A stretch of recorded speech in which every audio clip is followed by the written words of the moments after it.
जय सिया राम। एक ब्राह्मण देवता यात्रा करते हुए सपरिवार चले जा रहे थे। चलते चलते एक स्थान पर रात्रि हो गई तो पंडित जी वहां पर विश्राम करने की इच्छा से रुक गए। वन प्रदेश था और उस वन प्रदेश में दूरी दूरी पर कहीं कहीं कुछ घर बने हुए थे। तो पंडित जी महाराज ने दूर एक घर देखा जहां बहुत सुंदर बाहर आंगन बना हुआ था और आंगन में अच्छे रुकने की व्यवस्था थी। एक सुंदर सा बेर का पेड़ खड़ा था।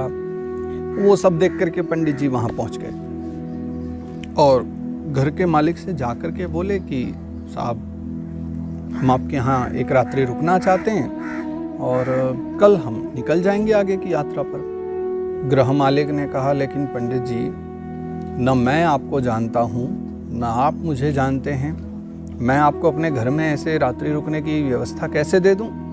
तो पंडित जी ने कहा, भाई रिश्तेदारों के मध्य में तो ऐसा कोई भेदभाव होता नहीं। तो घर का मालिक कहने लगा कि न मैं आपको जानता हूं न मैं पहले कभी आपसे मिला हूं, हमारी कैसी रिश्तेदारी? पंडित जी कहते हैं कि आपके और हमारे मध्य में तो एक बहुत अच्छा गहरा रिश्ता है। वो क्या रिश्ता है कि अस्माकं बदरी चक्रे युष्माकं बदरी गृहे संबंधे नैव तेनाद्य वासमत्र करोम्य हम। बड़ा अद्भुत ही रिश्ता पंडित जी ने बता दिया कि देखो प्रभु, आपके घर में लगा है बेर का पेड़ और मैं जिस रथ पर बैठ कर के आया हूँ, जिस रथ पर बैठकर मैं सपरिवार चल के आया हूँ, उस रथ के जो पहिए हैं वो बेरी के पेड़ से बने हुए हैं। तो देखिए, आपके घर में बेर का पेड़ है और मेरे रथ में बेर के पेड़ के बने हुए लकड़ी के पहिए लगे हैं, तो हो गए ना हम आपस में संबंधी। तो इसी संबंध के कारण संबंधे नैव तेनाद्य वासमत्र करोम्य हम, इसी संबंध के कारण मैं आज आपके घर में वास करना चाहता हूँ। हम तो हो गए ना संबंधी। बेरी के संबंध के कारण तो नहीं, लेकिन पंडित जी की वाक्पटुता के कारण, पंडित जी की मीठी उस वाणी के कारण, उस अद्भुत शैली के कारण वो व्यक्ति बड़ा प्रसन्न हो गया और उसने कहा, आपसे तो बात करके भी बड़ा अच्छा लगा, आप हमारे यहाँ पर आतिथ्य स्वीकार कीजिए और रात्रि आप हमारे यहाँ रुकिए।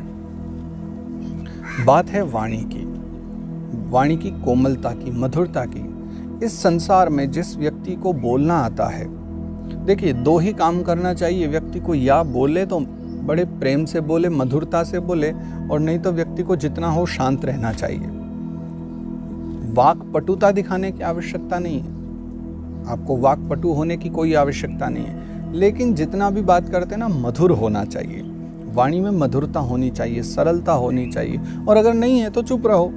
अगर आपको लगता है हमारे बोलने से तो हमेशा ही कलह होती है, लड़ाई होती है, तो चुप रहने में भलाई है। अगर जहाँ आपके चुप रहने से ही शांति रहती है तो वहाँ क्या बुराई है कि अगर आप शांत रहें। कोयल और कौआ दोनों एक ही प्रजाति सी दिखती हैं। क्यों दिखती हैं? क्योंकि दोनों ही काले काले होते हैं। शरीर थोड़ा छोटा बड़ा होता है, परंतु बाकी बिल्कुल कोई भेद नहीं है, दोनों एक समान काले दिखते हैं। लेकिन फिर भी आप देखिए कि जब कोयल बोलती है तो सुनने वाले प्रसन्न होते हैं, कौवा बोलता है तो किसी को विशेष फर्क नहीं पड़ता। तो कागा काकू का हरे और कोयल काकू देय, मीठी वाणी बोल के जग अपनों कर ले, बस इतनी सी बात है। वो मीठी वाणी बोल करके सबको लुभाती है तो लोगों को लगता है कि सुनने में आए। पेड़ पर कहीं कोयल की आवाज़ आती है ना, और ऊपर से किसी तरफ से आवाज़ आई तो व्यक्ति बड़े ध्यान से देखता है कि कहाँ कोयल बैठी है। वो भी काली है, स्वरूप वही कौवे वाला है, और फिर भी सुनने के लिए आतुर होता है क्योंकि उसकी वाणी मीठी है ना। काक कृष्ण पिक कृष्ण को भेद पीक काकयो वसंत समये प्राप्ते काक काक पिक पिक। हमारे वेदों ने भी छोटे से सूत्र में ये लिख कर के कि उग्रम वचः अपावधि, सामवेद का जो सूत्र है वो बहुत स्पष्ट रूप से हमें एक आदेश दे देता है कि चुप रहो। उग्रम वचः अपावधि, कठोर भाषण करने से बचो, क्रोध में आकर के कड़वा बोलने से बचो। उससे अच्छा यह है कि बोलने से बेहतर यही होगा कि आप शांत रहो, आप चुप रहो, वो ज़्यादा लाभकारी है। व्यर्थ का प्रलाप करना, असत्य भाषण करना या शास्त्र के विरुद्ध बातें करना, ऐसे व्यक्तियों की भी जो दुर्दशा है ना, वो शीघ्र हो ही जाती।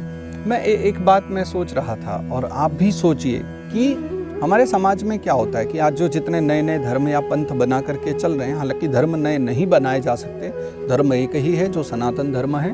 बाकी तरह तरह के पंथ और संप्रदाय सब अपने अपने अनुरूप निकाल देते हैं। तो सनातन धर्म के साथ चल करके, सनातन धर्म के साथ रह करके, उसके विधि नियमों का पालन करके चाहे कितने पंथ संप्रदाय चलें, कोई बुराई नहीं है, सब चलते रहो।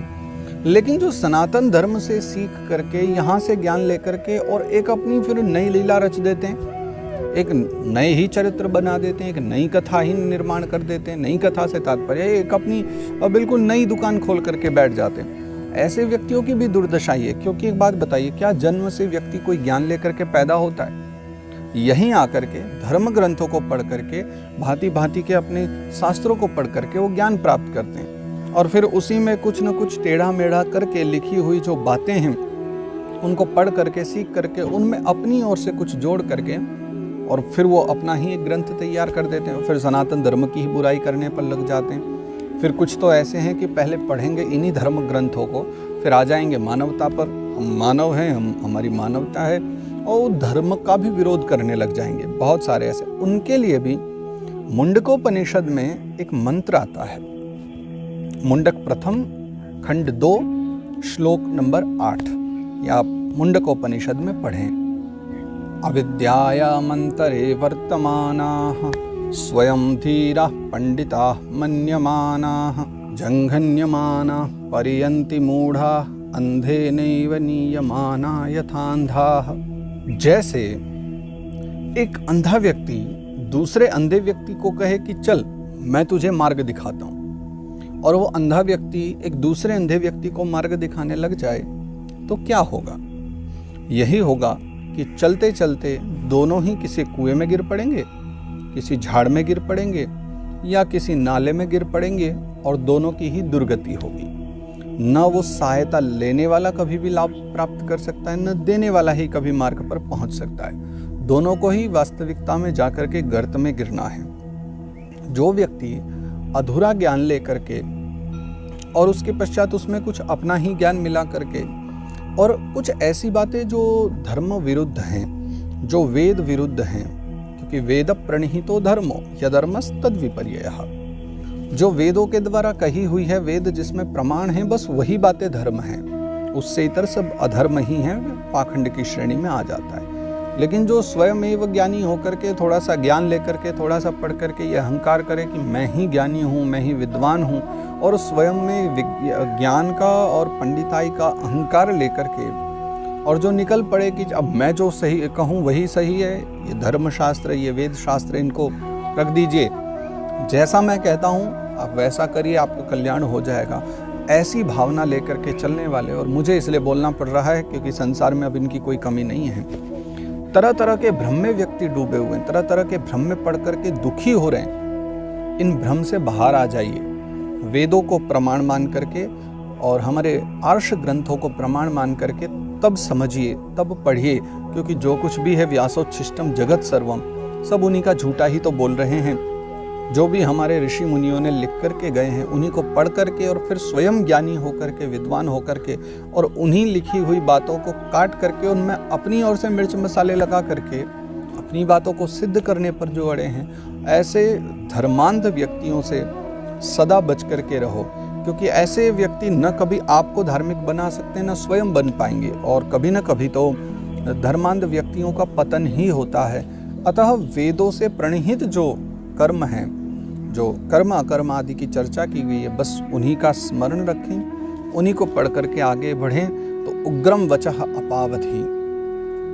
एक विद्वान या एक पंडित वही हो सकता है जिसकी वाणी सरल हो, जो वाद विवाद में लड़ाई करे और अपनी बात को सिद्ध करने के लिए किसी प्रकार का क्रोध दर्शाए, या किसी प्रकार चिल्ला चिल्ला करके कोई बात कहने से सत्य नहीं हो जाती, विवाद करने से कोई बात सत्य नहीं हो जाती।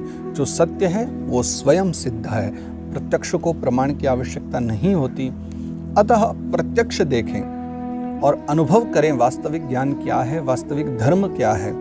भ्रम से बच करके रहें, सत्यम ब्रूयात प्रियम ब्रूयात, इस शास्त्र चर्चा का सदा पालन करें तो सदा कल्याण बना रहेगा, सदा भगवत प्रेम बना रहेगा।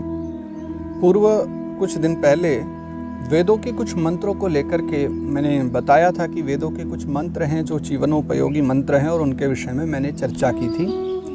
अभी कुछ समय के लिए उपनिषदों का मैं अध्ययन कर रहा हूँ। वैसे उपनिषद जो वेदांत हैं, उपनिषद हैं, ये थोड़े से क्लिष्ट माने जाते हैं, परंतु वास्तविकता में मैं जो लेकर के आ रहा हूँ वो क्लिष्ट भाषा में नहीं, बहुत सरलतम भाषा में जो आपको समझ आ सके, जिन्हें आप समझ करके और जो आपके लिए उपयोगी हो सके, मैं उस भाषा में उनको आपके सम्मुख लेकर के आ रहा हूँ। तो कुछ सूत्र मैं बहुत शीघ्र लेकर के आऊँगा, प्रतीक्षा करना, और जब भी मैं लेकर के आऊँ और बताऊँ उनको ज़रूर श्रवण करना, स्मरण रखना, बहुत आप सभी के लिए वो लाभकारी होंगे।